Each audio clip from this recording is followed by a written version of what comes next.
Praise the lord. ದೇವರ ಅತಿ ಪರಿಶುದ್ಧ ನಾಮಕ್ಕೆ ಸ್ತೋತ್ರ ಉಂಟಾಗಲಿ. ಈ ಮುಂಜಾನೆಯ ವೇಳೆಯಲ್ಲಿ ದೇವರು ಕೊಡುತ್ತಿರುವಂತಹ ವಾಗ್ದಾನವು ಯೆಶಾಯನ ಬರೆದ ಪ್ರವಾದನೆ ಗ್ರಂಥ 25ನೇ ಅಧ್ಯಾಯ 8ನೇ ವಚನ ಈ ರೀತಿಯಾಗಿ ಹೇಳುತ್ತೆ, ಕರ್ತನಾದ ಯೆಹೋವನು ಎಲ್ಲರ ಮುಖದಲ್ಲಿನ ಕಣ್ಣೀರನ್ನು ಒರೆಸಿ ಬಿಡುವನು ಎಂಬುದಾಗಿ ಬರೆಯಲ್ಪಟ್ಟಿದೆ.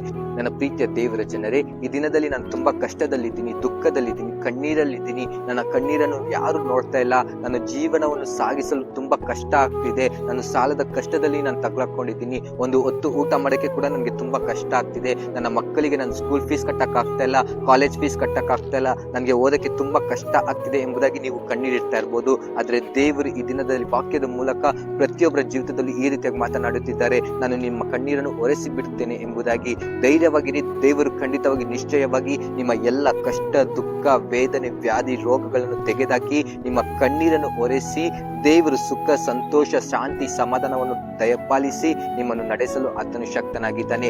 ದೇವರ ವಾಕ್ಯದ ಮೇಲೆ ನಂಬಿಕೆಯಿಂದ ಭರವಸೆದಿಂದ ಇರಿ. ಖಂಡಿತವಾಗಿ ನಿಶ್ಚಯವಾಗಿ ದೇವರು ನಿಮ್ಮನ್ನು ಸಾಕ್ಷಿಯಾಗಿ ನಿಲ್ಲಿಸುತ್ತಾರೆ. ದೇವರು ನಿಮ್ಮನ್ನು ಆಶೀರ್ವಾದ ಮಾಡುತ್ತಾ ನಿಮ್ಮ ಕಣ್ಣೀರನ್ನು ಒರೆಸಲಿ. God bless you. Have a nice day.